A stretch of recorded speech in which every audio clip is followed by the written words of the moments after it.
welcome to yet another edition of the Halal Food Court podcast. Today, I've got an August visitor with us who is going to cover animal restraint and slaughter. We've got Professor Grandin from the US with us. I'm going to hand over to Professor Grandin to quickly introduce herself. But I know she doesn't need any introduction, but I would still pass it over to her to quickly introduce herself before we start. Oh, my name's Temple Grandin. I am professor of animal science at Colorado State University. And for almost 50 years, I have worked on designing better systems for handling animals at the slaughter plants for both regular slaughter and for religious slaughter. And I work on real practical applications of things. I've also am the author of animal handling guidelines and author of my book that I did for CABI, The Slaughter of Farm Animals, Practical Ways of Enhancing Animal Welfare. I'm trying to get both practical knowledge and scientific research knowledge together in the same book. Nice one. Thank you very much, Prof. I'm going to invite Felipe to quickly introduce himself before we go back to Professor Grandin. So my name is Felipe Kleiman. I am a consultant specialized in animal welfare and religious slaughter. Yeah, and I am a student of Professor Grandin. So I'm a follower of her School of Design and Solutions, and I work dedicated to the South America kosher industry mostly. Okay. Thank you very much, Felipe. So my first question will go to Professor Grandin. Professor Grandin, what actually motivated you to develop a career in animal behavior and welfare? Why did you decide to go into such a field? Well, when I was in college, this was back in the 60s, I took a really interesting course in animal behavior. That started the animal behavior interest. Then in my teens, I had a chance to visit my aunt's ranch. And that's where I got introduced to the Western United States and to the cattle industry. This brings up a really important thing. Students get interested in things they get exposed to. Then I started my work in the 70s out in the feedlots in Arizona, the meat plants in Arizona. This was with this regular slaughter and handling. Cattle handling in the 70s was very bad, very rough. And I worked on designing, better facilities. Now I want to emphasize, you have to have both the good facilities and the management. They both matter. You could have the best system, but you have to have well-trained, supervised employees working in that system in order to have good handling. You need both the equipment and management training their people and supervising their people. Okay, so are you suggesting that even facilities with the state-of-the-art designs, with gold-plated designs, if the management and the training of operatives is not right, that system will still not work? Well, it's going to not work. A mistake that a lot of engineers made, I made this mistake early in my career. I thought I could design systems that would manage themselves. Yeah. That is not possible. You have to have both the good equipment and the good management, and management that cares about doing things right. Okay, great. I'm moving to the next question, and I'm going to invite Felipe in, but first, Professor Grandin, in terms of the restraint of cattle, we know there are several methods of restraining cattle, and speaking from the halal perspective, we know there are still countries where cattle are restrained by hoisting the live animals by their hind leg. We've got restraining in lateral recumbency, in dorsal recumbency, in standing position.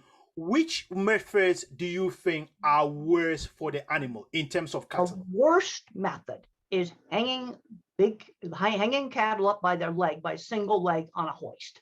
That is the worst method. And the very first research that I did on religious slaughter was taking out these systems and replacing it with a stand-up restraint system. Now we can discuss about whether it's stand-up, rotating, or lateral, but I think everybody could agree that systems where you hoist animals up in the air by a single leg or drag them around on the floor and wrestle them down are systems that we should not use. And when I went to the first plant that had this back in 1980, it was just horrible. You could hear cattle bellowing in the office, in the parking lot. It was horrible. Every animal screaming its head off. And the first thing I worked on was getting rid of that system and replacing it. That was the first work I did in religious slaughter. Okay, Felipe, do you want to comment on it, whether the restraining by hoisting? What's your view on that? Okay, so I am a follower of all of the teachings of Professor Grandin, and I've been learning with her the importance of the restraining. Yeah, I learned from her that the restraining method is and the quality of the operation is a main concern on animal welfare. Yeah. People think that slitting the neck of the animal is the worst problem. Yeah. So yeah, I'm willing for much more to maybe make the question number 2 to Professor, if I may. Well. Yeah. Also, Felipe, I just wanted to ask Professor Grandin, because she has ruled out restraining by hoisting. Now we lay with restraining in the natural standing position, restraining on the side and restraining on the backs. Now, many Muslims prefer to restrain on the left side of the animal, whilst others may be happy with restraining on the back. Now, considering the three, back, standing, and side, which one do you think is better, or are they all equally better? I think it depends a lot on how they designed. I started with the stand-up restraint. First of all, stand-up restraint device is probably the least expensive of the devices. I had that device custom designed. Yeah. I operated it, and we had the very best slaughter person doing it. And it was basically under perfect conditions. Cattle coming in calm, no electric prods. I had very good controls on the restrainer where I could control the restrainer and not squeeze them too hard. And in that situation, this was with kosher slaughter with that special knife, the cattle did not appear to feel the cut. But the problem is, I've gone into plants, and I don't care which system you have now, the controls are designed wrong. They cannot control how much pressure is applied to the animal. If you put a cattle in a restraint device and they bellow, they move, you're hurting them with the restraint device. So one very simple way to evaluate cattle restraint devices is you should be able to get them into the restraint device, get them fully restrained with no vocalization, no moves. And a place that's doing a good job can get the percentage of cattle that will vocalize down to 5% or less. You got 30% of the cattle bellowing, you've got a problem, a big problem. The other thing, in looking at some of the research, is you have to look at on the vocalization, you just score vocalization in the box, whatever it is. But let's take struggling. Some of the papers that I have read, they're not differentiating between struggling that occurred before the cut. Okay, that's caused by the restrainer, and maybe reflexive struggling after the cut. You have to look at both. I saw a recent paper on lateral restraint that actually looked really good. But I think the best thing to do is let's go with the outcome measures. Okay. Vocalization. Struggling before the cut. Another thing you need to do is once you get the head restrained, cut it. Don't have it sit there for 5 minutes because then it's going to fight the restrainer. Now, the devices I had the most experience were upright, and they were operated by me under perfect conditions. And the lateral device I did not see. Now I've seen rotating done really horrible. I've seen it done right. And I've also been in plants where the controls were designed wrong. And I absolutely could not control the pressure applied to the animal. And they were squeezing the animal way too hard. There's a lot of controversy, of course, about religious slaughter. I stand behind my observations that I made in the 1994 AVMA journal. They are also in the slaughter book. But I also want to emphasize that those observations were done under perfect conditions. The cattle handling completely calm and controlled. A restraint device with the properly designed controls, the cattle would just walk in there. I hardly even had to hold them tight with it, and a very, very best slaughter person. But the problem I've seen, and I'm kind of discouraged about this, and I've talked to Felipe about this too, is that unfortunately, you've got managers who just don't care in some places, and they do things really bad, even though they've got good equipment. Yeah. I'm gonna go to Philip. I'm gonna pass to Philip, but Prof, you just mentioned something that is very important. You said the 1994 paper. I have read it, and many people have cited it, but some others disagree with it. Others say, "Well, what your findings were that religious slaughter can be done when done right. The pain associated with the cut is almost non-existent because optimal restraint, proper cut." And you just said you still stand by your words. Yeah, but I want to emphasize it was done under perfect Perfect. conditions. Yeah. Also using the special kosher knife. And some of the other papers used other knives that were sharpened with a mechanical grinder, might make the knife rougher. But I'm just going to say under perfect conditions. I'm not sure. Okay, now if I went like this in the cattle's face, I got a bigger reaction. If I just did this in the cattle's face, a bigger reaction than when the slaughter person, the rabbi, cut it. I can say that's what I observed. Yeah. But I'm not happy with some of the stuff going on now. Poorly designed equipment, all kinds of rough handling, and management not taking things seriously. And of course, in this country, there's an exemption in the rules, so they can't enforce anything. I think a plant that has a 40% vocalization score needs to get in a bunch of trouble for that. That's absolutely not acceptable. Yeah. And the other thing, there's a consultant named Erica Vogue, and she's worked with a number of the mainly kosher plants. And the ones that do a really good job, the animal will go unconscious much more quickly than the plants that do a bad job, excited animals, everything going bad. But I'm a bit discouraged on how badly managed some of the places are. Yeah. Felipe, do you want to come in?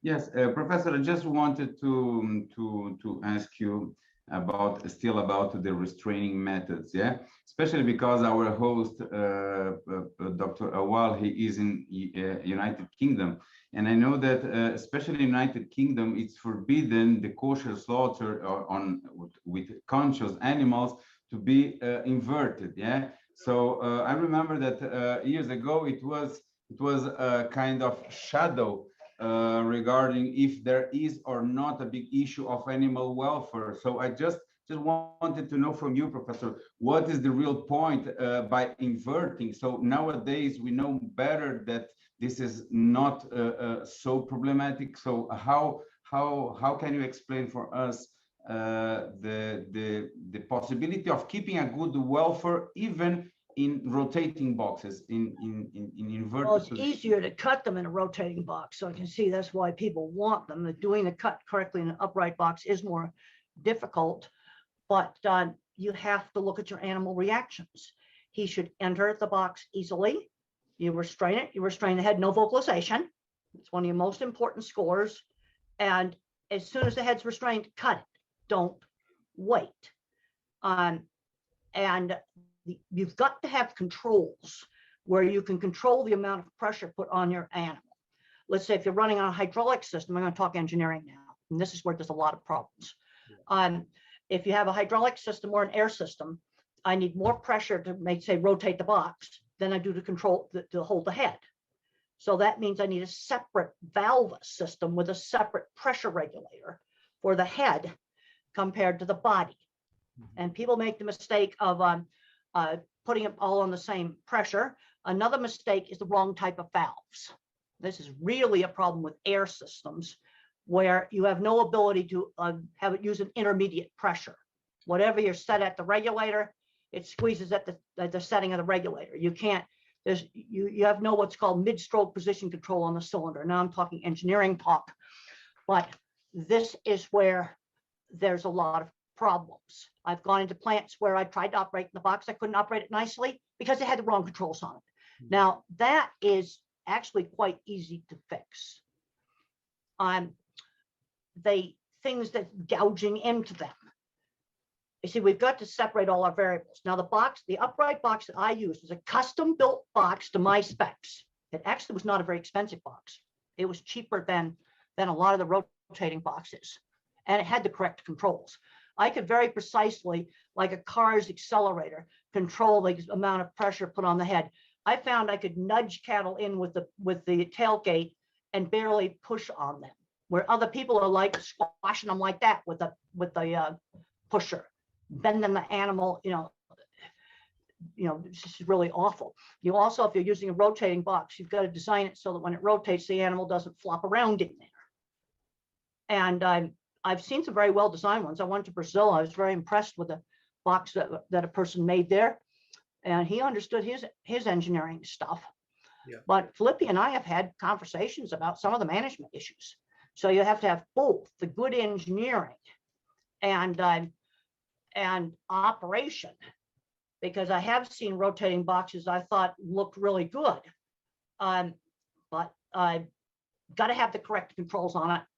And the other thing you've got to do is control maximum pressures so that a careless operator cannot, break an animal's back or break its neck or something just really bad like that with the head holder. Erica worked with one plant in the US that had a rotating box, and we had to remodel the controls on it to have a light pressure for the head, a medium pressure for the body squeeze, and a heavier pressure to do the rotation. And we had to put the system on 3 separate pressure relief valves. This is something that a lot of systems don't have. And it's something that a lot of people don't understand. I get very frustrated with the people that don't really understand how hydraulics and pneumatics actually work. Thank you very much, Prof. You've talked a bit about restraint, the issues with restraint. So if we were to compare restraint and the neck cut during slaughter without stunning, where would you say the main welfare concerns are? Because from what you've just... three main welfare concerns. Restraint. And I worked in my country on tearing out some of the worst old shackle hoist systems. Horrible things. They'd run the cattle into this box, trip them down, put a chain on the leg, yank them out, and you had 100% vocalization score. My job was to tear these things out. And I did that in the 80s. And I did some of it in the early 90s, working on that. So you have restraint. And then the second issue would be painfulness of the cut. And the third issue would be how long does it take the animal to lose consciousness? So there's basically 3 issues there. Mm-hmm. And I think most scientists would agree that those are 3 issues. Yeah. But the thing that, since I've worked directly with a lot of this equipment, I think people underestimate the importance of the handling and the restraint. Well, on the restraining, yeah, you have to restrain it for regular slaughter too. You've got to restrain your animal. Mm-hmm. And a lot of plants just use a little stun box. And I found that one of the important things is a non-slip floor. You have to have a non-slip floor. Otherwise, your animal just goes completely berserk. And the biggest issue with stunning is maintenance of the captive bolt stunner. That is the #1 issue. Again, it's management. But the thing I have found on looking at management is you can get a bit sloppy in a regular slaughter plant and you have less problems. When you get sloppy with slaughter without stunning, it will go bad very, very quickly. Again, I'm going to emphasize that my observations were done under perfect conditions. My box, I ran it, and the very, very best person in the industry, and I had the cattle handling completely under control. Did you produce commercial units of your box, Prof? Well, the company actually no longer exists. Okay. All the specifications are on my website, and I've explained in many papers on how to build the controls, and people just aren't doing it. They don't recognize the importance of having controls where I can actually control the amount of pressure that's put on the animal. It's not either all on or all off. And then a lot of boxes are solenoid actuated with an electric push button. I actually don't like those. I like really nice hand controls where you can throttle it like a car's accelerator. Think about how a car's accelerator works. And this is a concept that a lot of people build these things. They don't get it. They're not getting some of the engineering stuff.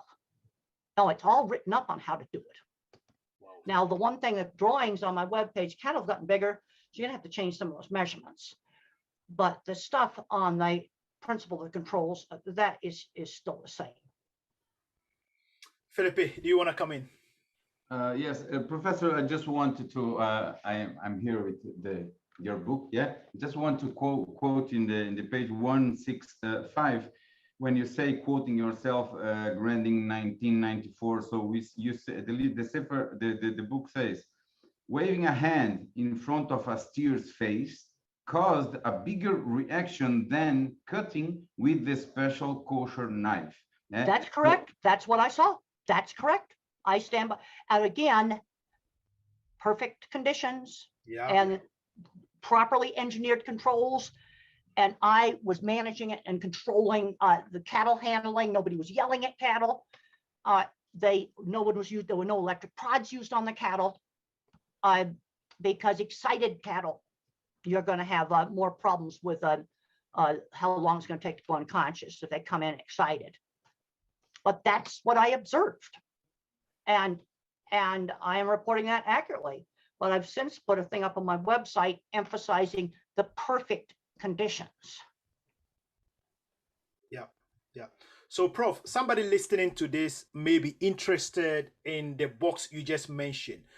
Do you own the intellectual property, or is somebody... This stuff is ancient. There's no patents on any of this stuff anymore. And the principles of the controls, this is basic hydraulics and pneumatics 101 that we would teach in a community college. You see, and the problem is a lot of people building these things, they don't understand things like the difference between pressure that you apply to the animal and flow control. Now, if I put a flow control in a system, it will just squeeze them too hard slowly. That mistake I see made all the time. And then you've got to get management that's interested in measuring vocalization score. You have a high vocalization score of 20 or 30% of the cattle belt run, you've got a big problem with your restraint system, a really big problem. Now, the problem we've got with shape is they don't vocalize in response to restraint. I cannot use that for shape, but this works really, really well with cattle, vocalization score. And then you score things like prod score, collapse time, time to eye roll back, time to loss of posture. These are things I can measure. You know, there's always a problem. I've talked to Felipe about this. They want to run the system faster than what it actually is rated for. You see, we were not doing that either. You start pushing a piece of equipment. Here's a common problem. I'm just put together a PowerPoint for dairies. This is for automated milking equipment. And I've got a slide in there and it says, the company may say this system can handle 60 cattle when really it should only have 45. Equipment companies tend to overestimate the capacity of the equipment. I don't care if it's milking equipment, a water trough for animals, a restraint box. A lot of these things are pushed too fast too, and they can't do a decent job. And they don't have time to wait for the animal to lose consciousness before it's pulled out. Yeah. And then you're going to get the head, then you're going to get, you know, disturbance of the wound, and that's definitely going to cause pain. So, Prof, most of your research, I know, when it comes to religious slaughter, has focused on kosher slaughter, where you've emphasized the need for optimal use of the knife, the proper restraint. Now, my question to you is, comparing halal slaughter and Shikita slaughter, what are the main differences? The main difference is the knife. Okay. And I've observed halal slaughter done on large cattle with just a knife you bought from the knife catalog or the knife supply company. Terrible. It's too short, gouges the neck. It's just terrible. The knife does matter. That's your main difference, is that special knife. Because I've seen horrid stuff done on sheep, and sheep will not vocalize, but they will struggle. If it hurts, sheep will struggle. I saw some really horrible halal slaughter of sheep, of veal calves, and they were using the wrong knife. Now, here's a simple thing that you can do. Let's take this piece of paper out of this printer here. Yeah. It's a very simple thing you can do. Take a piece of paper from my printer right here, and we're going to pretend this pen is a knife. Yeah. I hold it like this by the corner. I should be able to take a dry knife and just go. I should be able to hold it by a single corner and just do that. And it should cut right to a standard piece of paper from the printer held by one corner, just cut through like that. And if the knife, now a good kosher knife passes that real easily. In fact, a good kosher knife, they don't want to cut paper with it. Mhm. But that's a very simple thing that you can do, the paper test. Yeah. Well, I got a knife I used this morning on my kitchen counter there to cut an apple with, and I could go get it. It's just on the counter there and try it on a piece of paper, and it'll be an example of a knife that'd be absolutely not acceptable. Okay. And the paper's just going to crinkle. It's right over here, and I can show you something Okay. that here's a little knife I just cut my breakfast apple with, Yeah. and I take the paper. Yeah. This little No. knife, it doesn't do it. No. And there is a nice study that just came out, I think it's by Imian, and he found that sharpness of the knife matters. Okay. And there was less pain. They did some EEG stuff with a sharp knife, and that was a halal paper. And that just was recently published. Okay. Felipe, do you want to come in? Yeah, I think that was great. I think we just can move forward. Yeah. Okay. So, Prof, another important thing I wanted us to discuss is on the humaneness of stunning. You have been around for a long time. You've seen different I've been around for a methods long of time. yeah. And where our USDA has been Yeah. getting much more strict on enforcement. Okay. And our stunning, I would estimate right now, our plants right now, I'm now getting back into the plants. I've been to 4 big beef plants this year. They were using the Jarvis pneumatic, that really big stunner, and doing a really good job. I'm going to estimate they're like at 99% or better. Now, back in the old days when I collected baseline data, and some on my website, they were horrible. You had maybe, something like 30% of the plants were not able to shoot 95% on the first shot. That's terrible. And the problem is gun maintenance. A captive bolt stunner like a Jarvis, for example, you've got to have a really big compressor. You have to keep the water out of it. You've got to make sure the balancing device is working right. On your cartridge fired, one of the biggest problems is damp cartridges. Using the wrong cartridge, that's not going to work. You do stunning right, it's instantaneous. And our USDA is getting very strict. There's a website where plants that get in trouble are listed. And the pattern I'm seeing now on that for stunning, very seldom one of the big plants, because they have very good dedicated maintenance programs. There's a lot of little plants on there getting in trouble. And I've been in contact with some of them. They're using the wrong stunner, one that's too small on a great big huge animal. Yeah. A lot of it's lack of knowledge. The thing with stunning slaughter is you can be a sloppier manager and still have halfway decent animal welfare. But they got to maintain this stuff. You're talking about a tool designed to hit really hard. Yeah. And you've got every day you have to take that thing apart and clean it and fix it. And research is really clear. Now, of course, if you miss a stun, yeah, that's going to hurt. Yeah. But we're getting really good because the USDA started being much more strict. And boy, they missed the second shot, they'll shut you down. Wow. Wow. Yeah. And by the second shot, if you can't, and if you do too many second shots on a conscious animal, they'll shut you down. They're getting really strict with our USDA. You see, and what that's done is forced people to manage. It forced them to manage it. Yeah. You see, this is why I've been around for a long time, and this is why I get so much on the management, because if you have bad captive bolt stunning, that might be worse.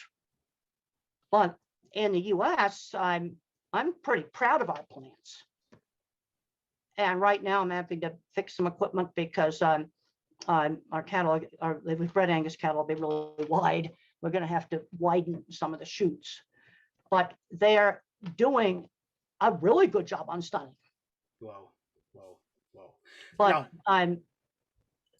They have been forced to manage it because they'll get the plant shut down if they don't do it. You see, that makes them manage it. Now, you see, with religious slaughter, there's what the USDA calls the bubble. Now, if you abused an animal on the truck unloading ramp, yes, you'd be in trouble. But the restraint and the religious slaughter, the USDA there's no rules. It's called the bubble. The bubble. For religious freedom. There's no rules. Okay. Some people take advantage of that. And I'm really kind of disgusted about that.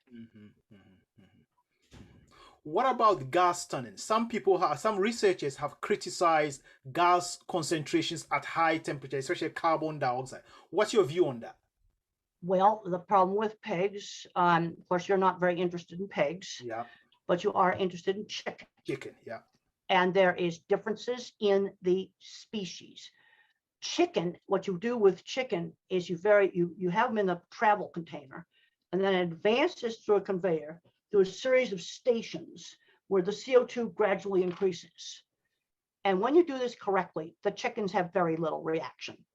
In fact, the most modern systems have windows, so you can watch what's called the induction phase, where you observe behavior before the chicken falls over and would be unconscious.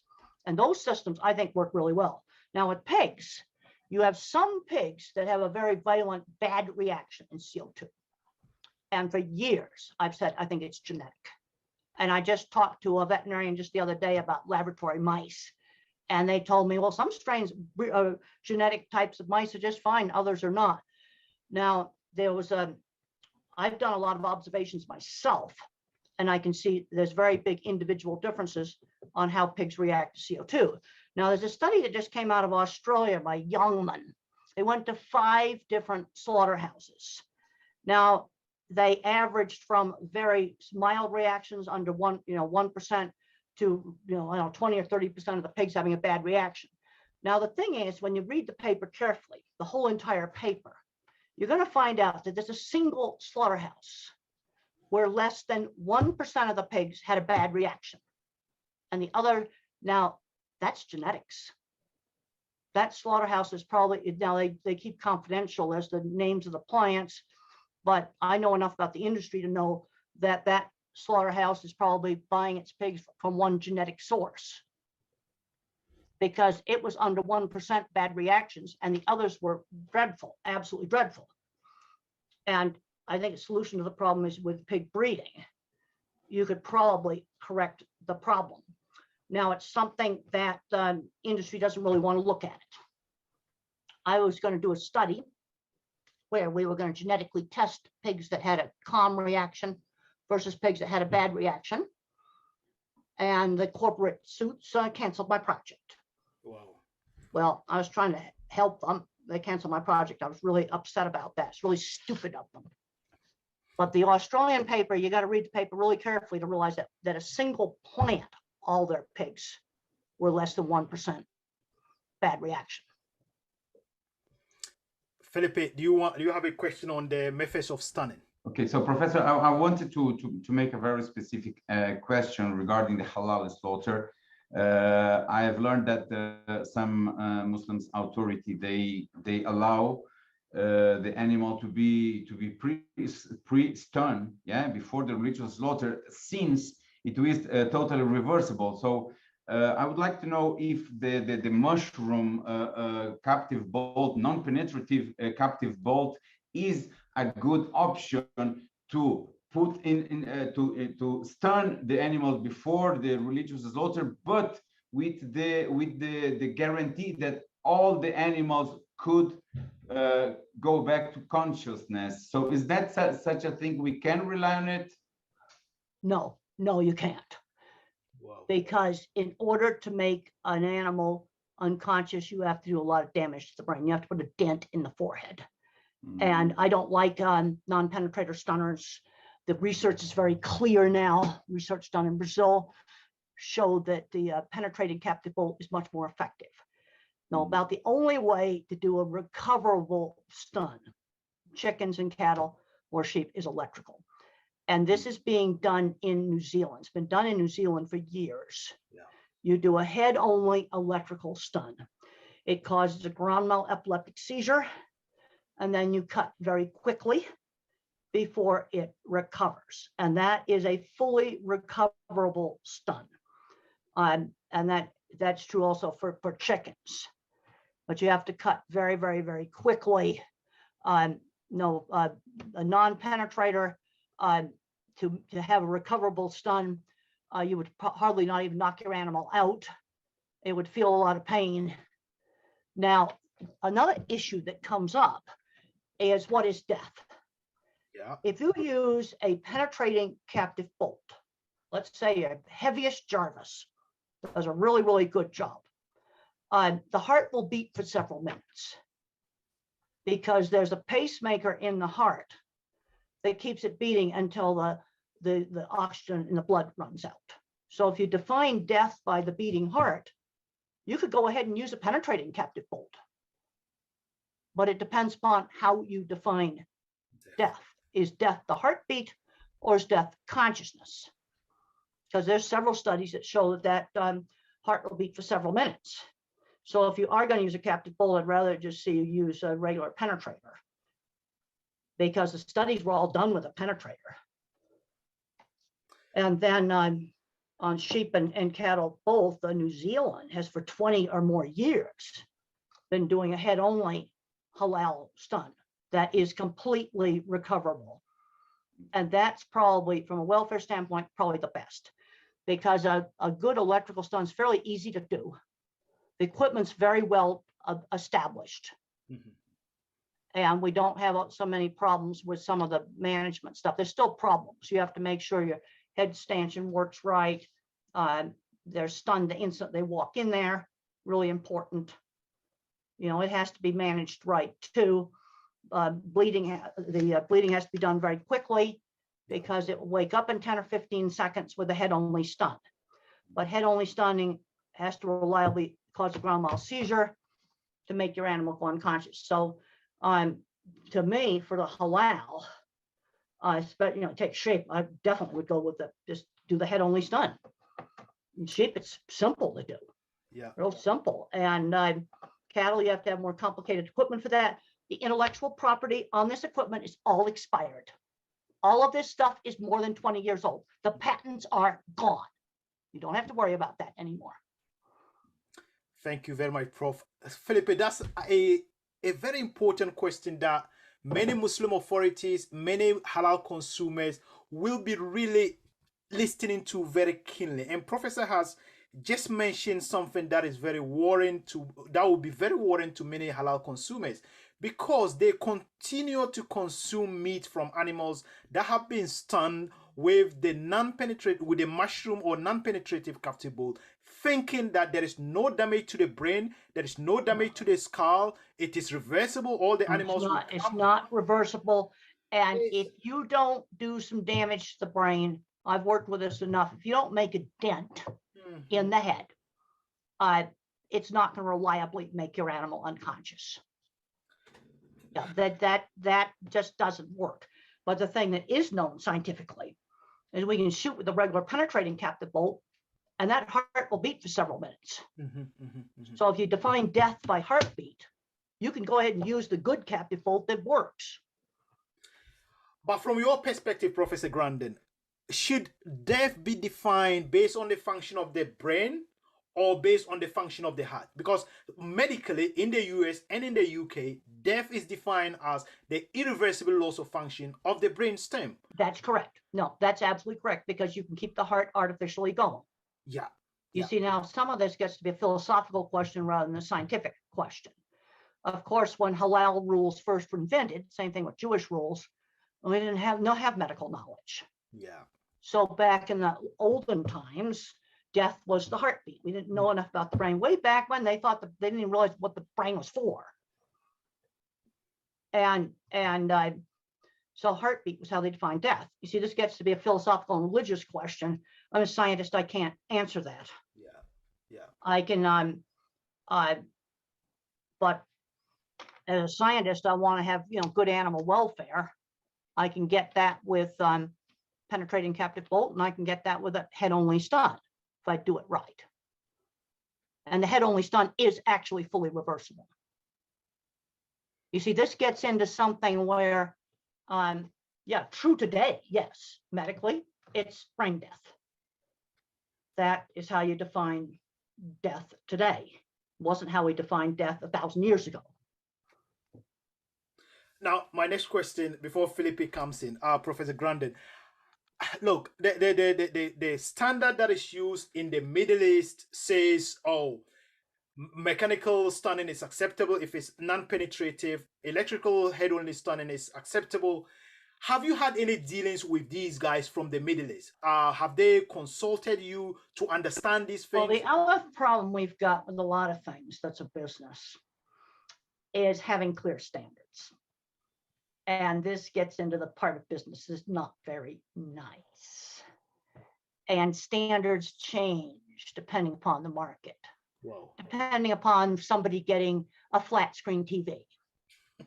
We'll leave it at that. And I know that's not nice, but I've been around for 50 years. This old lady's been around.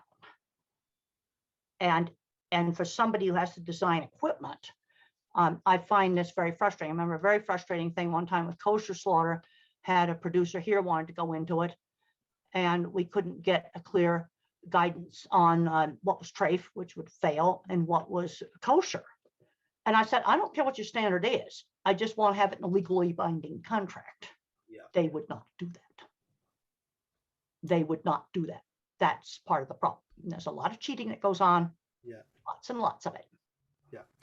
So when you have a booming export market, I don't care what type of slaughter it is, standards tend to get sloppy.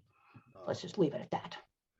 Yeah. We'll just leave it at that. I don't want to go into all the details. Yeah, that's very sad to hear, Professor. But it's something I find very discouraging. Yeah. Felipe, can you come out with another question? I really enjoyed that question because it's going to be something that many Muslim authorities will be keen to listen to, many halal consumers will be keen to listen to, and many halal certifiers should listen to and make an informed decision. Look, I know Prof just said she doesn't want to go into detail, but we know when. Well, I don't want to go into details about every nasty way that people have cheated. Yeah, absolutely. But there's a big problem with this. A big problem. Wow. That's very sad. Felipe. And I think it is sad, but I'm trying to just, talk about, okay, like on the definition of death, 1,000 years ago, heartbeat was the definition of death. Now, today, since we have all these fancy machines to measure the brain, loss of brain function is the definition of death. Those machines did not exist 1,000 years ago. So you also, another sort of thing from philosophical standpoint is if you just were to go sort of on the historical concept, you could go with heart rate, and you go ahead and use the captive bolt stunner, the penetrator, the one that really works. Yep. Felipe, do you want to come in?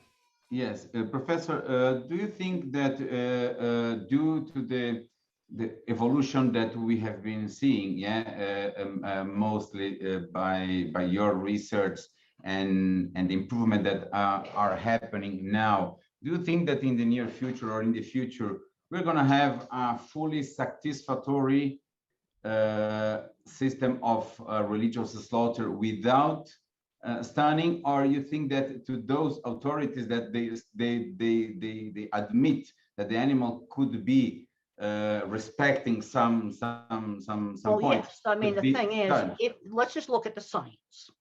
If I use the fanciest equipment, there's now portable EEG equipment for measuring brain, electric stunning and captive bolt done correctly, instantly, it's out like a light. Okay, now if it's going to take 20 seconds to go unconscious and you got a big cut there and something bumps it, you're going to probably have some pain. I can't get rid of that. All I can say is the electric and captive bolt penetrator, instantaneous. And anytime you do slaughter without stunning, there probably is going to be some discomfort and pain, because you've got a period of there from 10 to 30 seconds if you do it right. Sheep and goats die quicker than cattle do, because there's a difference in the anatomy. Cattle have a vertebral artery up the back of the neck, And so they take longer to go unconscious. But even in shape, 10 seconds, okay, well, that's 10 seconds where there's very likely it could have some discomfort. There's no question about that. Especially if something bumps the wound. Or in the Jewish, you're not allowed to let the wound close back up. Now, I saw some very sloppy halal slaughter sheep where they let the wound close back up and the sheep was struggling. Wow. And that was definitely very, very bad. Yeah, you see that's just looking at the science. And then there's a point where the scientist stops and they'll let other people discuss it. Yeah. But the science, there's takes 10 seconds. Yeah, there's a good chance it might have some pain. It might have some discomfort, especially if something gets a bit sloppy. Also, I looked at your website, Professor Grandin, where you cited another paper in which you said if Muslims or if religious authorities are basing death on the function of the heart, it could beat after the cut. It could beat for up to, or after brain death, it can beat for up to 8 minutes. Yes, that can happen. You can have very bad messes, and I've seen it. Live cattle walking around. The worst thing I ever saw was a live steer with its throat cut, walked outside of a plant onto a construction site, walking around, bled all over the contractor's toolbox. Wow. And then walked back into the plant and died. Absolutely disgusting. And I was there. This can happen. And it's more likely to happen with cattle than with sheep, where you can have very prolonged. It might be due to the false aneurysms that seal up the vessels. But you can have sometimes some very prolonged. Now in Canada, they have a rule up there where if it doesn't go unconscious in 30 seconds, you just stun it, and it goes for regular. Where you put a limit on that. The other way, you can, that sometimes happens. And cattle are worse than sheep on that. No, I've seen some very disgusting things numerous times of, veal calves walking around, walking on a conveyor like it was a treadmill. They had the throat cut. Yep, I've seen that. Awful. And then when I worked on technique, we had 2 rabbis at this particular plant. One had a real slow, kind of lazy cut, and he'd get a lot of cattle that were walking. Another one did a really good, and his would just lay right down. So the skill of the slaughter man, or whatever you want to call it, also has an effect on this tendency of some animals to have a prolonged unconsciousness. Yes, that can happen, and that is true. Yes, and for welfare, that's terrible. Felipe, do you want to? Professor, I just wanted to ask you about a point that we have been discussing already regarding once the animal has been properly handled, properly restrained. So then the next big point is that the cut should be done in the best possible way, meaning the animal will not feel pain. And I think most important than all is that the cut will be biologically efficient. Yes. I've been reading in your materials that it's possible that 90% of the animals they get unconscious in a very few seconds. That's right, when you do it right. And these are things you can measure. I'm a very big proponent of measuring things. We can measure vocalization, electric prod use to evaluate restraint methods, but you can also measure how long does it take that animal to either lose posture or have eye rollback. You can measure that. And then when you measure it, you can work on improving it. And there's a big difference. And Eric Avoga has collected a lot of data on this between places that do sloppy procedures and places that do good procedures. Mm-hmm. Yeah, Prof. Another thing is false aneurysm is quite a big thing during cattle slaughter.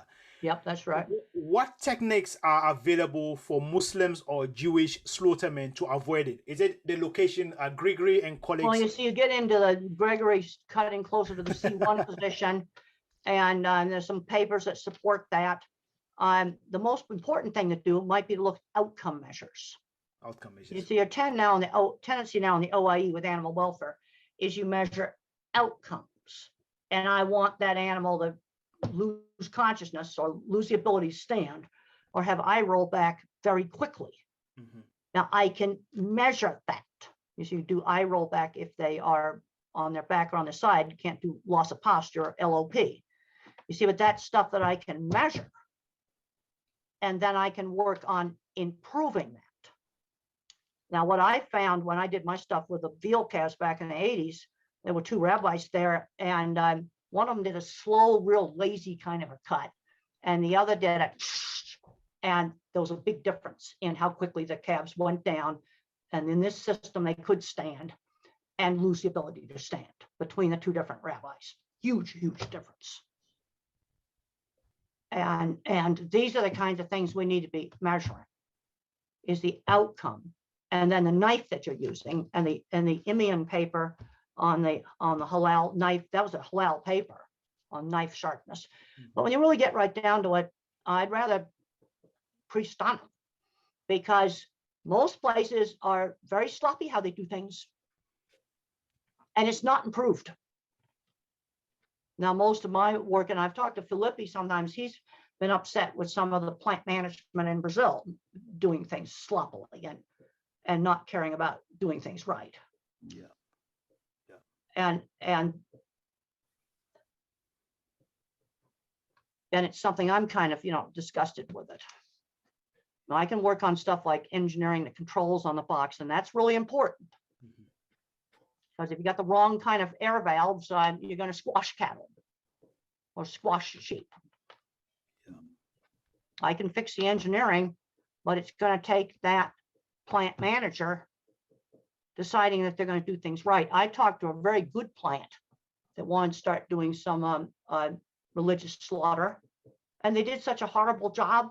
This is a very, very good plant. This is recent. This is within the last 2 years. Really, really nice plant, one of my clients. And he just said, no way. Owner of the plant went out there and said, this is horrible. I think some cattle got loose and were running around. And he goes, nope, we're not doing this. And it was done sloppily. And I went and looked at the apparatus just real recently. The controls are wrong. They used the wrong type of valves. And so they were squashing cattle and probably had a horrendous vocalization score. And that plant owner just goes, nope, we're not doing this. And that's real recent. And I was there within the last, right as soon as I was vaccinated. It was one of my early trips I did after COVID when I got vaccinated. So that's within that's less than a year ago. Yeah. So, Prof, from your experience and your previous observation, do you think, comparing now to when you started your career 50 years ago, the incidence of false aneurysm has increased or has it decreased? If it has decreased, what has changed? I don't think it's decreased, because the management's been so sloppy. Oh. And that's something that's not improved. So you got to remember, in the US, there's the bubble. Yeah. USDA has no enforcement powers inside the bubble. Now, on the regular plants, the inspector's right there, and they'll shut you down. It forces the regular plants to behave and take care of their guns and do it right. No, I don't think it's improved at all. Wow. And you have a few plants. I want to say Erica's got one customer that's doing a really good job. Mm-hmm. But I've talked to her about some of her other customers, and she's pretty discouraged, and they are US for the most part. No, they're not being forced to improve. No, I don't think it's gotten better. Okay. And that discourages me. Yeah, that is very discouraging. That's very discouraging. Now, our regular plants, oh man, they're beautiful. Nice one. Now we just got to work on, I've got to widen some equipment right now. We've got a guy from a shop working on it right now, because these Angus cattle, they're breeding them so fat. I'm gonna have to widen some equipment, but that's something that's easily solvable, and the plant is going to do it. Yeah, that's interesting. Felipe. Yes, Professor. So I'm going to take one of your written questions. Well, Yeah. so I'm just reading the question. The question I would like to divide in two. Yeah, we will speak about improvements. So by the end, I would like to know from a religious perspective, religious leadership, religious slaughtermen, what can be done to be improved, and also in science, what are the researches that are still missing to give us better measurement, better directions. Yeah, so I'm just Well, the thing is, reading. there's now getting to be portable EEG equipment, which it maybe in the future we have a little cheap device that's an app for a phone. I'm looking into the future, and we can tape a few little things on the cattle's head, and measure the brain function with a phone app. Okay, we don't have it yet, but I could see something like that in the future. And then we would know exactly when they started to go unconscious. That's not here yet, but they're using EEG. Scientists have used an EEG in a factory where, 20 years ago, there's no way you could have done that. So that's something you might do. But the other issue is the religious authorities and the consumers. You see, things get changed when top people in charge of things insist on the standards. Now, in some of the religious authorities, a television set will affect what they do. I hate to say that that's true, and I'm not going to say I've been involved with religious law for 40 years, then regular for 50. I'm not going to say what year it was that television set was involved, but stuff like that goes on. And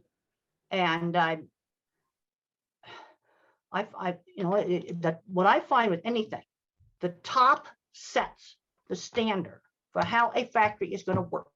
I don't care if it's religious slaughter. I don't care if it's employee safety. I don't care if it's food safety. I've watched food safety drastically improve during my career, drastically improved. Employee safety has drastically improved. But I don't care what it is. The top makes the standards and enforces the standards. And in 1999, I worked with McDonald's on their audits, and McDonald's kicked two big, huge plants off the approved supplier list. Then they started taking things very seriously, like a bad stunning score, they'd get kicked off the approved supplier list. Yeah, somebody at the top, and buyers are in the position to enforce standards. Unannounced audits. Yeah. Unannounced audits. Buyers are in the position to enforce standards. I don't care if it's for religious slaughter, food safety, whatever it is. And that's true in a lot of different countries. A buyer will say, this is my standard. And then they've got to enforce it. I cannot do it with engineering. I cannot do it with papers that write and books I've written that tell you exactly how to do it. I can tell you how to fix the controls, that I can tell you. But who do you have operate it and who's managing that factory? No, this is where, unfortunately, there's been a lot of stuff going on that's not good. So it's much more about the transformation of attitude, right, Professor, from all the sides, yeah? Well, they've got to decide they're going to do things right. And I've talked to you, and you've got certain factories you've gone to where management doesn't care, and they're running equipment way too fast. Push, push, push, push, push. Squeeze a few more cattle per hour out of it, and then you're going to start to have a problem.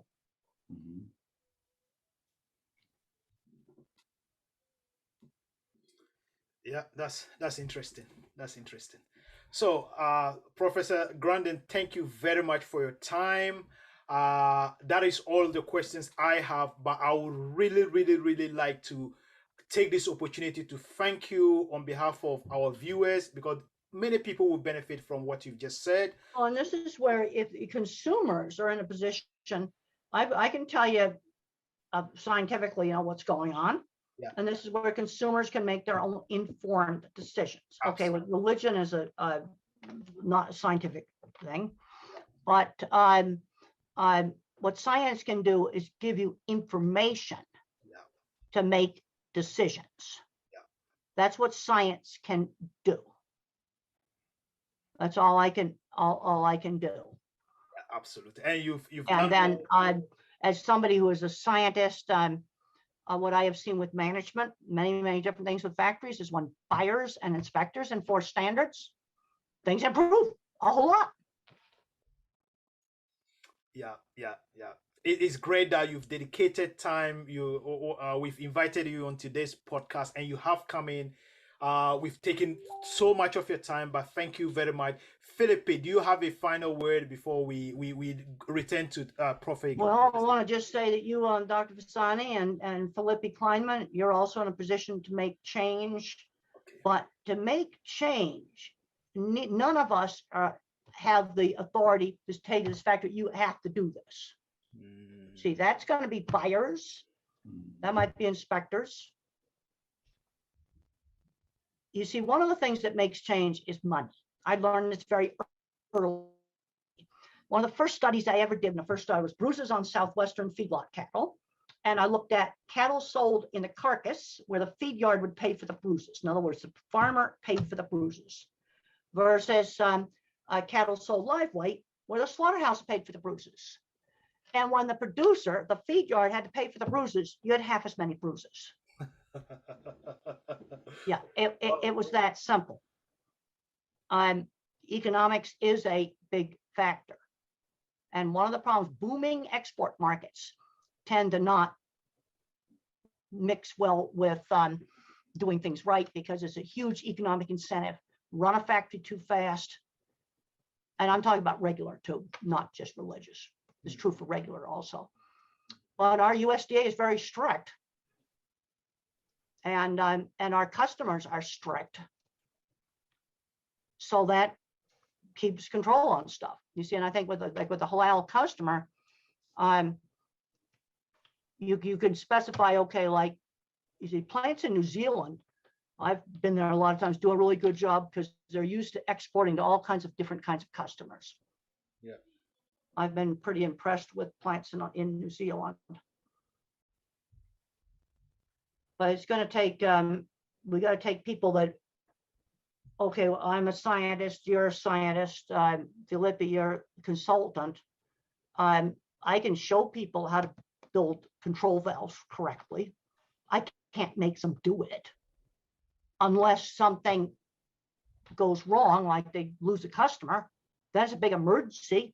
And we'll come in there and I'll get down with the maintenance shop and we'll explain to them how to put the right type of control valves on it. Because that can make a big difference on some of these systems, on the air operated systems in particular. You don't have to throw the whole box away. We just had to change the hydraulics, have to go separate pressure regulators on different parts of the box. And they had to do it. They cost some money to do that, to buy separate valves. Yeah. Didn't have to change the whole box. It's a rotating box. I didn't even have to go there. I just got on the phone and explained to them how to do it. But they did it because they had to do it. Yep. They had a customer on them. Yeah. Yeah. You see, there's also this part of it. Yeah.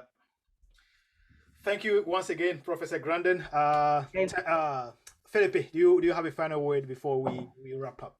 Yes. Okay. My final word is to say thank you to Professor Grandin. Especially on behalf of Jewish world community and also Muslim world community, because we as Jews and Muslims, we really rely on everything that is your science production regarding animal welfare at the religious slaughter, and you are the single person, the single scientist in the world that, while many papers are written trying to prove that it's unsustainable to keep doing religious slaughter, you have been bringing a lot of light into this issue. So the one thing where I've deal with the right points. The one thing I've changed is the observations I made was my custom built box. I operated it.